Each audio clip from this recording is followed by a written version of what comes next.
ওকে, সুপ্রিয় দর্শক, আকাশ বার্তা 24 চ্যানেলের পক্ষ থেকে আপনাদের অনেক শুভেচ্ছা। আপনারা জানেন ছাত্রদের ন্যায্য দাবি আদায়ের লক্ষ্যে তারা গত 15 দিন ধরে আন্দোলন করে যাচ্ছে। তাদের একটাই দাবি, কোটা পদ্ধতি সংস্কার। তাদের যৌক্তিক দাবিতে তারা যে আন্দোলন সংগ্রাম করে আসছে, সেই আন্দোলন সংগ্রামকে কেন্দ্র করে ইতিমধ্যেই কিন্তু পুলিশ ছাত্রদের উপরে নির্বিচারে গুলিবর্ষণ, রাবার বুলেট এবং এখানে টিয়ার শেল নিক্ষেপ করছে, অব্যাহত রেখেছে। সকাল থেকে বিএম কলেজ ছাত্র, হাতেম আলী কলেজের শিক্ষার্থীরা তারা আহত হচ্ছে। তাদেরকে ইতিমধ্যে আমরা দেখেছি, আমার চোখের সামনে হাতেম আলী কলেজের এক শিক্ষার্থী সাহেম, তিনি গুলিবিদ্ধ হয়েছেন। তাকে দ্রুত তাকে এখানে চিকিৎসার জন্য নেওয়া হয়েছে। এখানে ছাত্ররা অভিযোগ করছেন যে তাদের উপরে যে হামলা করা হচ্ছে, তারা গুলিবর্ষণ করা হচ্ছে, তারা কোনো হাসপাতালে যেতে পারছেন না, এমনকি হাসপাতালে গেলে তাদেরকে চিকিৎসা দেওয়া হচ্ছে না, এরকম একটা অভিযোগ করে। শুধু এখানে পুলিশের বিরুদ্ধে এখানে ছাত্রলীগের নেতাকর্মীরা নির্বিচারে হামলা করেছে সাধারণ শিক্ষার্থীরা। আপনারা দেখছেন যে এখানে আমাদের সামনে একটা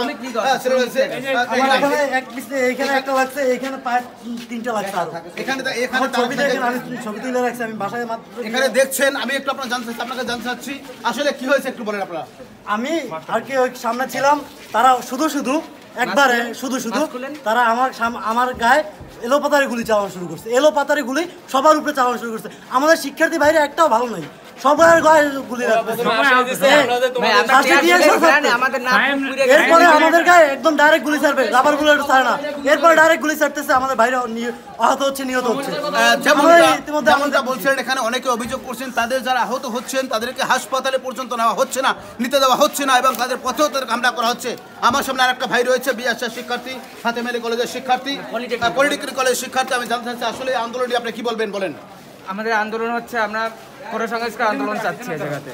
আর আমাদের যারা আহত হচ্ছে, এই পুলিশ বাহিনী আমাদের উপরে যে নির্বিচারে হামলা চালাচ্ছে, এতে আমাদের শিক্ষার্থীরা যে আহত হচ্ছে, এই শিক্ষার্থীদের কোনো চিকিৎসা দেওয়া হচ্ছে না। এই মুহূর্তের সামনে সরাগুলি সাহেব বলছেন যে এক ছাত্র পায় দেখছেন সরাগুলিতে আহত হয়েছে। সেই ছাত্রটি ইতিমধ্যেই দেখছেন যে সে সরাগুলিতে এসে আহত হয়েছে। শুধু এই ছাত্রটি, কি নাম আপনার ভাই, কি নাম আপনার? রনি। দেখছেন যে সেই ছাত্র, এই রনির উপরে হামলা হয়ে আহত, গুলি লেগেছে, এবং সে তাকে আমি এই মুহূর্তে তাদেরকে বলবো দ্রুত আপনি তাকে চিকিৎসার জন্য তারা নিয়ে যান। আপনারা দেখছেন এইভাবে একটা ছেলে সাহেব নাম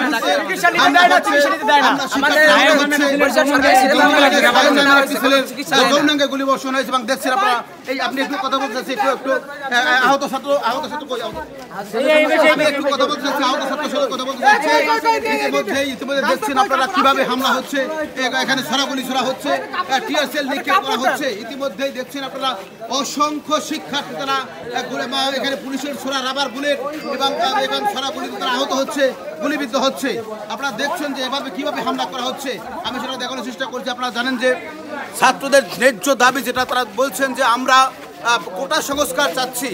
এখানে সাধারণ শিক্ষার্থীরা কোটা সংস্কারের দাবিতে তারা দীর্ঘ 15 দিন ধরে আন্দোলন করতে দেখতে পাচ্ছেন। আপনারা একের পর এক গুলি ছোড়া হচ্ছে পুলিশের পক্ষ থেকে, এবং শিক্ষার্থীরা এখানে সেখানে এসে আশ্রয় নিচ্ছেন। আমি একটু আমার এখানে হাতেম আলী কলেজের এক শিক্ষার্থীর বক্তব্য জানতে চাচ্ছি। আমাদেরকে সমঝোতার কথা বলে নিয়ে আমরা, তারপর আমাদের গায়ে গুলি ছড়ছে। এই গুলিতে এই যে এই ভাইটার ইয়ে হচ্ছে আপনার, যেমনটা বলছিলেন সমঝোতার কথা বলে নিয়ে গুলি করা হচ্ছে, এমন একটা অভিযোগ করা হচ্ছে, মোবাইল ফোনে স্ক্রিনশট দেখানো হচ্ছে।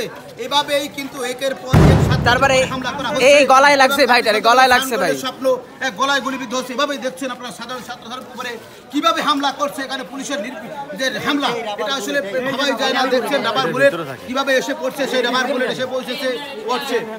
দর্শক, এটাই দেখছেন আপনারা যে কিভাবে ছাত্ররা আহত হচ্ছে। আমি দেখানোর চেষ্টা করছি, একের পরে এক ছাত্র রাবার বুলেটে গুলিবিদ্ধ হচ্ছে, এবং তাদেরকে হাসপাতালে পর্যন্ত নিতে দেওয়া হচ্ছে না, এবং অভিযোগ করছে অসংখ্য শিক্ষার্থী। দর্শক, এই ছিল বরিশালের এখন পর্যন্ত যে সকাল থেকে আপনাদের জানিয়ে রাখে, সকাল থেকে ছাত্ররা সেই ন্যায্য দাবি আদায় তারা নতুল্লাবাদ বাস টার্মিনালে এসে সড়ক অবরোধ করে। তাদের সড়ক অবরোধের পরেই কিন্তু এখানে পুলিশে এসে তাদের উপর নির্বিচারে হামলা, লাঠিপেটা করে, এমন অভিযোগ করছেন এখানে শিক্ষার্থীরা। যদিও পুলিশের বক্তব্য আমি পাইনি, আমি যেতে পারছি না, এখানে গোলাগুলি চলছে, যে কারণে পুলিশের বক্তব্য নেওয়া সম্ভব হচ্ছে না। যাই হোক, সব মিলিয়ে বলতে চাই, শিক্ষার্থীদের দাবি আদায়ের যে আন্দোলন, সেটা বরিশালে এখন রক্ত ঝরছে, সাধারণ ছাত্রদের রক্ত ঝরছে, এইরকম রক্ত ঝরছে। গতকাল থেকে সেই রক্ত আমরা দেখছি, শিক্ষার্থীদের রক্ত রঞ্জিত হচ্ছে। সেই বরিশাল নতুল্লাবাদ বাস টার্মিনাল, সেখানে শিক্ষার্থীদের রক্ত রঞ্জিত হচ্ছে, বাচ্চা আহত হচ্ছে, এবং এখানে বলছে ইতিমধ্যেই একজন নিহত হয়েছে, এমন একটা কথা বলা হচ্ছে। আমি আসলে এটা নিশ্চিত করতে পারছি না তবে শিক্ষার্থীরা বলছেন একটি শিশু নিহত হয়েছে, এরকম একটা কথা বলা হচ্ছে, যদি আমি এই বিষয়টা এখনো নিশ্চিত হতে পারছি না। যাই হোক, আমরা বলতে যাচ্ছি যে বরিশালে এখন রক্ত ঝরছে সাধারণ শিক্ষার্থীদের। এই ছিল বরিশালের আন্দোলনের ছাত্র আন্দোলনের সর্বশেষ খবর।